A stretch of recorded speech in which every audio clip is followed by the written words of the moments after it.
नमस्कार। The federal देश में आप सभी का स्वागत है और आज आप देख रहे हैं हमारा खास कार्यक्रम जनपद।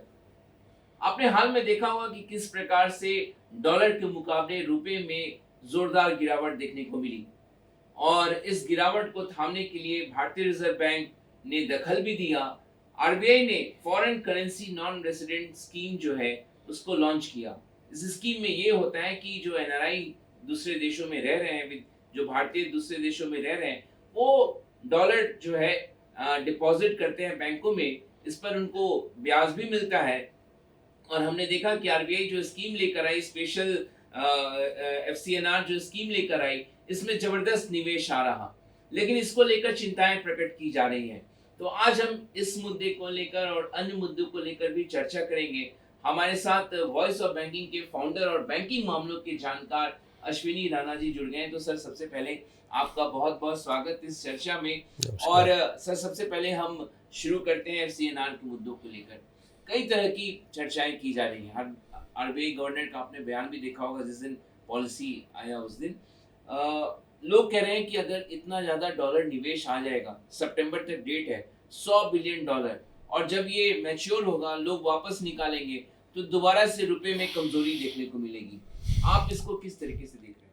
देखिए, ये जो स्पेशल ड्राइव आरबीआई ने शुरू किया, उसके पीछे आपने अपने आप बताया कि भाई किस प्रकार सरकार का जो तर्क था कि भाई फॉरेन करेंसी रिजर्व जो है भारत का कम हो रहा है और जो ग्लोबल सिचुएशन बनी हुई है उसमें वॉर की स्थिति है, हमारा एक्सपोर्ट जितना होना चाहिए उतना नहीं हो पाता, पेमेंट्स नहीं आती।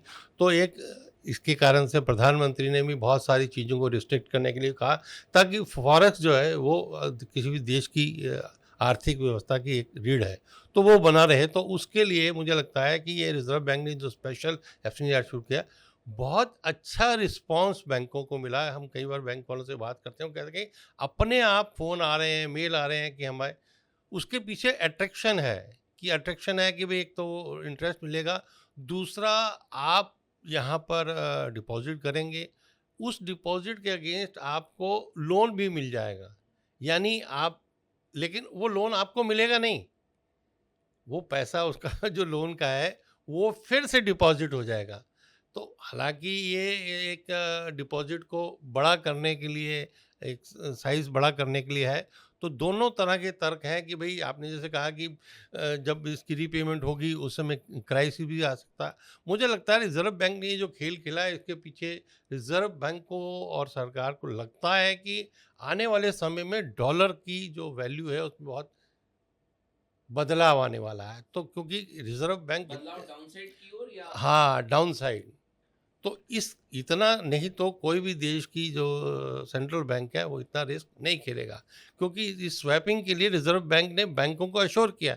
बैंक अदरवाइज़ इतना बड़ा रिस्क नहीं ले सकते थे।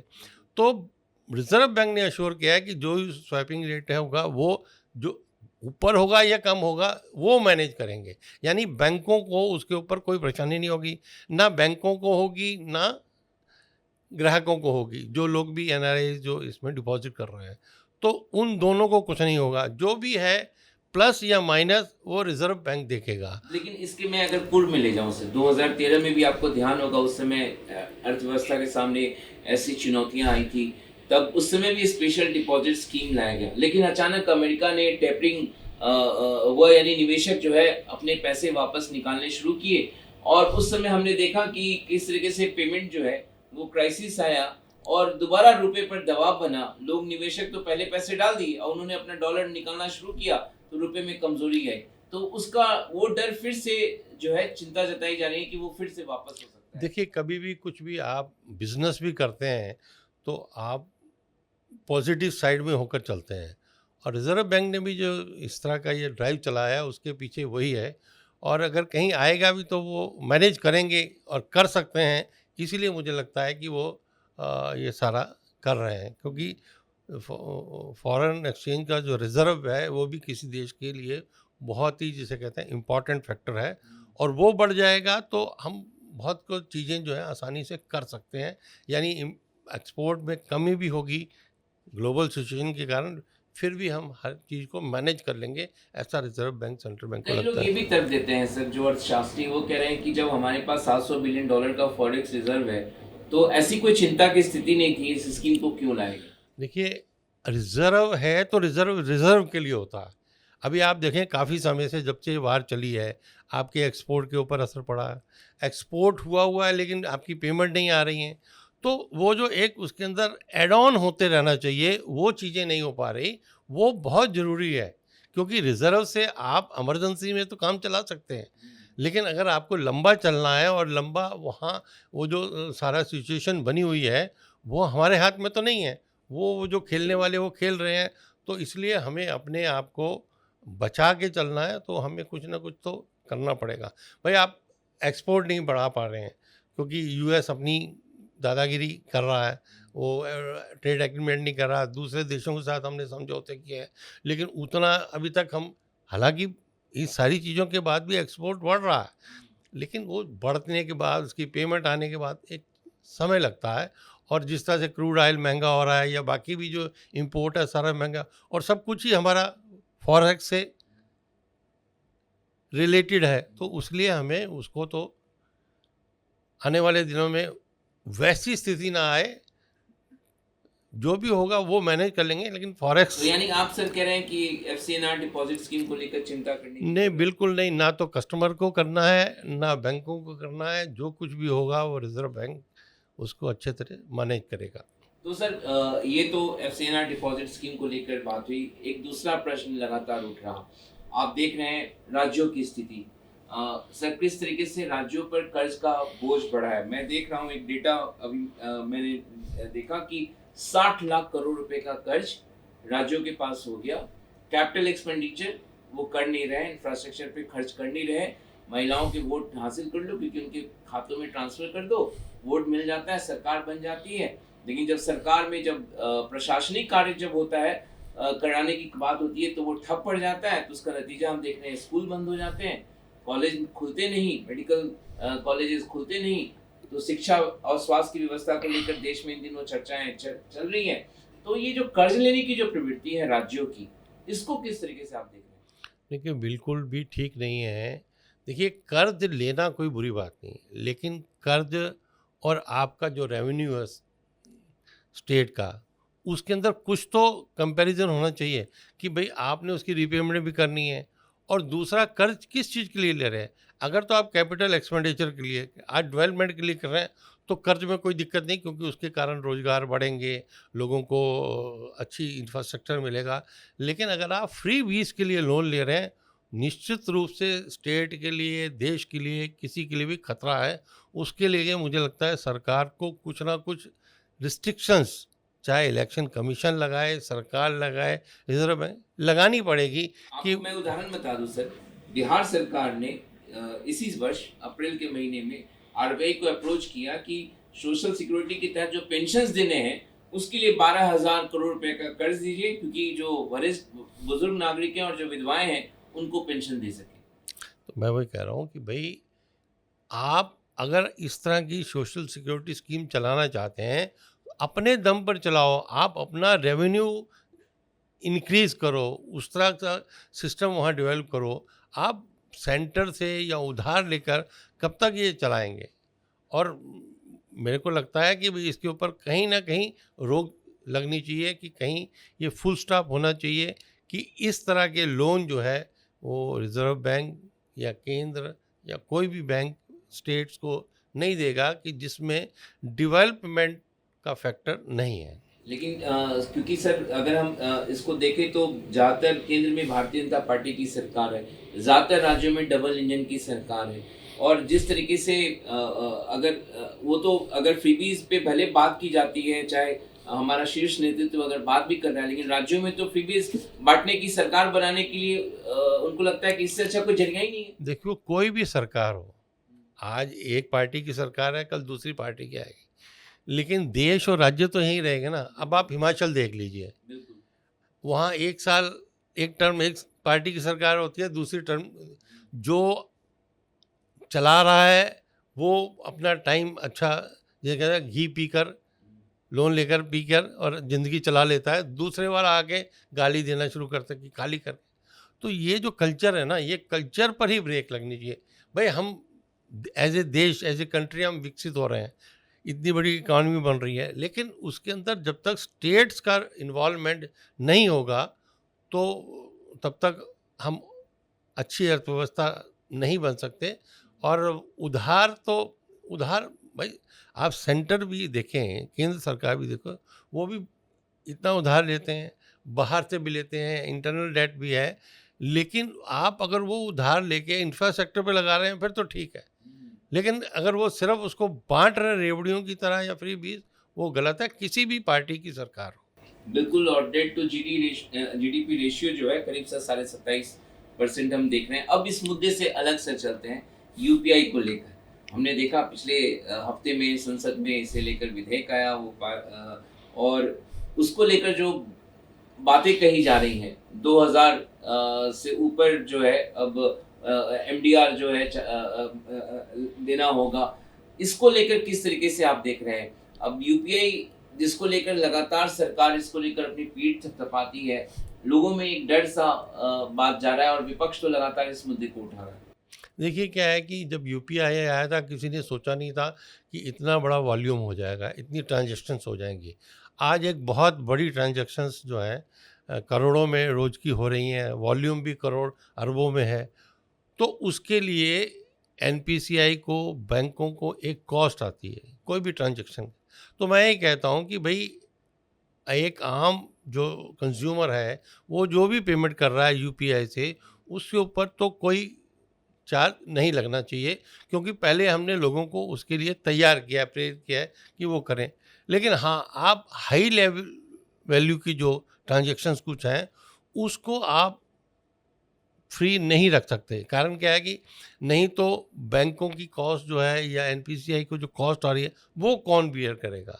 वो भी एक, हालांकि हम ये भी कह सकते हैं कि जो यूपीआई से पेमेंट हो रही है डिजिटल, तो नोट्स उसमें सर्कुलेट नहीं हो रहे, तो वो एक कास्ट हमारी बच रही है सरकार की या बैंकों की।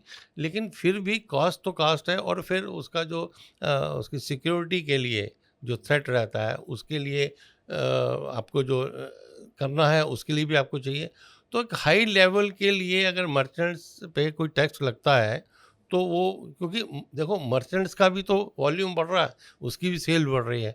और पहले मान लो हम कोई बहुत बड़ा अमाउंट कहीं देना होता तो ड्राफ्ट बनवाते थे बैंक में, तो उसके लिए पेमेंट भी करते थे ना। तो अब अगर मान लो नॉमिनल कोई बड़ी हाई वैल्यू के लिए, तो उसके ऊपर हाई तौबा नहीं मचनी। जैसे यूपीआई आप देखिए, आप बिल्कुल गांव में चले जाइए, वहां पे लोग यूपीआई से पेमेंट ले रहे हैं, वहां पे भुगतान हो रहा है। उनके मन में तो एक डर लगेगा कि आज हम यूपीआई से पैसे ले रहे हैं, कस्टमर मुझे दे रहा, और कल को मुझे, अभी तो 2000 लिमिट है, लेकिन कल को ये अगर लिमिट जो है 2000 के नीचे भी अगर देना पड़ा तब। नहीं, ऐसा नहीं आएगा और करेगी नहीं सरकार। देखो करेगी तो उनका अपना जो ये प्रोजेक्ट है वो डीरेल हो जाएगा। तो ऐसा सरकार नहीं करेगी। जो भी खर्चा है वो हाई वैल्यू से और मर्चेंट से वो उसको मैनेज करेगी, और उसकी गारंटी सरकार ने, फाइनेंस मिनिस्टर ने भी मुझे लगता है दी है। और मुझे लगता है आम कंज्यूमर से लेने की ज़रूरत भी नहीं है। तो कोई डर की कोई बिल्कुल नहीं है, बिल्कुल नहीं। तो सर एक और प्रश्न है, आपने अगर एमपीसी में अगर देखा होगा, आरबीआई गवर्नर ने जोर दिया कि इंटरेस्ट रेट को लेकर, इंटरेस्ट रेट एनबीएफसी हो, बैंक हो, सब में एक समान होना चाहिए। और इसको लेकर जो है आरबीआई इस दिशा में कार्य करे। ये है क्या पूरा मामला सर, पहले ये बताएं। देखिए क्या है कि पब्लिक सेक्टर जो बैंक हैं उसके अंदर जो इंटरेस्ट रेट जो कैलकुलेशन है वो ईएसएलआर के थ्रू होता है, एमसीएलआर के थ्रू होता है, या रेपो रेट लिंक होता है कि भाई जो आरबीआई का रेट आया रेपो रेट उससे लिंक होता है। अगर वो रेपो रेट चेंज हुआ तो बैंक उसको उसको मैनेज कर लेते हैं। और उसकी जो कैलकुलेशन का तरीका है सभी बैंकों का एक समान है, number of days, yearly, percentage, वो सब तय है। लेकिन एनबीएफसी जो है उनका एक अलग तरीका है, वो एक बनिए की तरह टैक्स जो है कैलकुलेट करते हैं, लोगों को महंगा पड़ता है। तो इसलिए रिजर्व बैंक उस पर उन्होंने जो है एनबीएफसी को भी कहा है कि सबके लिए एक जैसा होना चाहिए, कि जो पैटर्न बैंक में है वही एनबीएफसी में लागू होना चाहिए, और ग्राहकों को पता हो कि भाई मेरे को कहाँ से सस्ता लोन मिल रहा है, मैं वहाँ से ले सकूँ। एनबीएफसी का मतलब ये नहीं है कि आपको फ्री हैंड दे दिया गया है कि आप ग्राहकों से उनका जो है किसी भी तरीके से जो है ज़्यादा इंटरेस्ट रेट लें, सर्विस चार्जेस लें, जो भी चीज़ है वो क्लियर होना चाहिए और उसका कैलकुलेशन क्या होता है, क्या सिस्टम होता है, वो कस्टमर को पता होना चाहिए। बिल्कुल। सर, एक मेरे मन में सवाल आ रहा, क्योंकि आपने इतने साल अपने बैंकों में दिए और जिस तरीके से आप दिल्ली में जंतर मंतर पे आपने देखा छात्र आंदोलित है, झारखंड में है, हर प्रदेश में प्रदर्शन छात्रों का हो रहा है और ये सब हो रहा है जॉब अपॉर्चुनिटीज को लेकर। ठीक है, पेपर लीक का मुद्दा था, लेकिन अगर आप जंतर मंतर पे गए होते और गए होंगे आप, तो छात्रों के केवल मुद्दे सबके पेपर लीक नहीं है। जिस तरीके से अपॉर्चुनिटी श्रिंक हो रहा, तो बैंकिंग सेक्टर को लेकर से पहले 27 सरकारी बैंक हुआ करते थे, अब वो घट के 12 हो गए। क्या बैंकों में रोजगार की स्थिति है? लेकिन पहले हम कहा कहते थे कि 10 लाख लोग कार्य करते हैं। आज की तारीख में आप दर्शकों को बताएं क्या वास्तविक स्थिति है? देखिए 2013 से पहले अगर देखा जाए तो लगभग 9 लाख के करीब पब्लिक सेक्टर की बात कर रहा हूँ एम्प्लॉइज़ थे, वो घटते घटते आज 7 लाख पे आ गए हैं। जितने लोग रिटायर होते हैं उतनी नई भर्ती होती नहीं। मतलब अगर एक बैंक में एक साल में 2000 लोग रिटायर हुए तो मुश्किल से नई भर्ती में 200 लोग ही आएंगे। उसके उल्टा बिजनेस बढ़ा है, ब्रांचेस बढ़ी हैं, सब कुछ हुआ है, लेकिन ये तो हमने तो जब मर्जर शुरू हुआ था उसी समय कहा था कि मर्जर के बाद जॉब अपॉर्चुनिटीज कम हो जाएंगी, क्योंकि एक ही सड़क पे ऊपर एक ही लेन में अगर जो बैंक 3 बैंक मर्ज हुए हैं उनकी सबकी ब्रांचेज हैं तो उसमें से 2 ब्रांचें बंद होंगी, एक रह जाएगी और उसमें भी अब डिजिटलाइजेशन है तो वो कम हो गया। तो ये ठीक नहीं है। क्या है कि भाई बैंकिंग हो या कोई भी ऐसा सेक्टर जिसके अंदर जॉब अपॉर्चुनिटीज़ हो यूथ के लिए, युवाओं के लिए। हालांकि आज बहुत सारे बैंक आपके वैकेंसीज निकाल रहे हैं, लेकिन वो उतनी नहीं है कि ज़्यादा लोगों को उसमें जॉब मिल सके। और दूसरा, जो परमानेंट नेचर की जॉब है वो बहुत कम हो रही है। आप देखें बैंक में मैक्सिमम जो है, जो फोर्थ क्लास का काम था, चाहे स्वीपर है, चाहे पीएन है, चाहे आम गार्ड है, सब आउटसोर्स कर दिया है। यानी वो इस गिनती में ही नहीं है। जबकि अगर आप आज देखें तो लगभग 80 से 90 हज़ार ब्रांचेस हैं, तो 80 हज़ार ब्रांचेस में ना तो स्वीपर जो है वो परमानेंट है, ना पीएन परमानेंट है, ना गार्ड परमानेंट है। तो कम से कम अगर ये 3 एरिया को हम देख लें तो 2,40,000 बनता है। तो इसमें भी कम से कम 2 लाख वैकेंसियाँ फोर्थ क्लास में हैं, जो कि सब आउटसोर्स हैं, कॉन्ट्रैक्ट पर है। अब कॉन्ट्रैक्टर को बैंक देता है 22,000 25,000 महीने का एक हाउसकीपर के लिए, और कॉन्ट्रैक्टर उस बेचारे को देता है 10,000 रुपये, 2,000 उसका पीएफ काटता है। यानी कॉन्ट्रैक्टर तो 10,000 रुपये कमा रहा है सिर्फ सप्लाई करने के, लेकिन जो काम करने वाला है वो 12 घंटे काम करता है और उसको महीने के 12,000 रुपये मिलते हैं, और वो भी उसकी कोई जॉब परमानेंट नहीं है।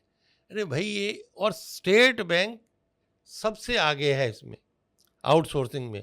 उन्होंने तो पीछे जो है मैनेजर्स तक को, कई बैंकों ने एग्जीक्यूटिव तक को आउटसोर्स, मतलब ऑन कॉन्ट्रैक्ट शुरू कर दिया है। आप ये देखिए, बैंकिंग एक फाइनेंशियल सेक्टर है जहाँ पर परमानेंट एम्प्लॉई नहीं होगा तो बहुत ज़्यादा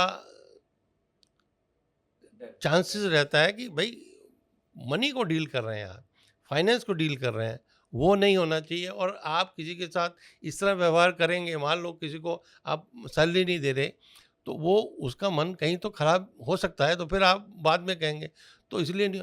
और अगर मान लो आपने कॉन्ट्रैक्ट पे रखा भी है तो जो परमानेंट एम्प्लॉई की सैलरी है वो तो उसको दो, समान काम समान वेतन तो कम से कम उसको मिले। और जो स्टेट की या उसकी जो मिनिमम वेज है वो भी लागू नहीं होता। और उसके लिए मैं कहता हूँ सबसे बड़ी जो यूनियंस है बैंकों की वो दोषी हैं, क्योंकि वो कैसे होने देते हैं आउटसोर्सिंग। तो इसलिए बहुत ज़रूरी है कि भाई इसके ऊपर लेकिन काम। सर आपको ध्यान होगा जिस समय बैंक नेशनलाइज बैंकों का जब उनको मर्जर को लेकर चर्चा चल रही थी, सरकार की तरफ से ये आश्वस्त किया गया था कि जॉब्स इससे नहीं कम होंगी, इस पे कोई दिक्कत नहीं आएगी। ये सरकार कहती थी कि रिट्रेंचमेंट नहीं होगी, लोगों को निकालेंगे नहीं। अरे निकालोगे नहीं, जो रिटायर हो रहे हैं वो तो रिटायर होंगे ही, उनकी जगह भर्ती कहाँ कर रहे हो? आप अगर दोनों का अगर बैलेंस देख लें तो बहुत गैप है। जितने रिटायर हो जाते, अब सारे रिटायर भी नहीं होते आज बैंकों में जो आज वर्किंग कल्चर है, लोग छोड़ के जा रहे हैं। नया जो यूथ आता है वो साल 2 साल बाद छोड़ जाता है, क्योंकि वो इतने प्रेशर। प्रेशर में जो बैंक में टिक ही नहीं पा रहा। तो ना तो वहाँ पर अच्छा वर्किंग एनवायरनमेंट है और इसलिए वो वहाँ टिकता नहीं है, और वो निकल जाता है, उतने और आते नहीं हैं। वो गैप बना रहता है, गैप बना रहता है, तो प्रेशर और बढ़ता जाता है और काम दुनिया भर के बैंक के लोगों पर डाला जा रहा है, चाहे सरकारी योजनाएँ हों या कोई भी टारगेट हो। मतलब बैंक की नौकरी कोई टाइम पे एक बहुत अच्छी लोग मानते थे, लेकिन आज कोई भी अगर पूछता है तो उसको कहता हूँ कि भाई, अगर आप हर 3 साल के बाद ट्रांसफ़र के लिए तैयार हैं, वर्क प्रेशर के लिए तैयार हैं, टारगेट के लिए तैयार हैं, गाली खाने के लिए तैयार हैं, तो आप बैंक में आइए। तो बहुत बहुत शुक्रिया सर, आपने तमाम मुद्दों को लेकर उस पर रोशनी डाली और कई सारे मुद्दे थे, एफसीएनआर जो डिपॉजिट है इसको लेकर और राज्यों पे बढ़ते कर्ज को लेकर, यूपीआई को लेकर और बैंकों में घटते अपॉर्चुनिटीज, रोजगार के घटते अवसर को लेकर। तो आज हमारे साथ अश्विनी राणा जी जुड़े थे, उन्होंने विस्तार से आपको बताया और उनके साथ हमारी आपको चर्चा कैसी लगी कमेंट बॉक्स में जाकर ज़रूर कमेंट करिए और द फेडरल देश के यूट्यूब चैनल को आपने अभी तक सब्सक्राइब नहीं किया तो उसे ज़रूर सब्सक्राइब करें। हमारे वीडियो को लाइक करना और शेयर करना बिल्कुल ना भूलें। बहुत बहुत शुक्रिया इस चर्चा को देखने के लिए। धन्यवाद।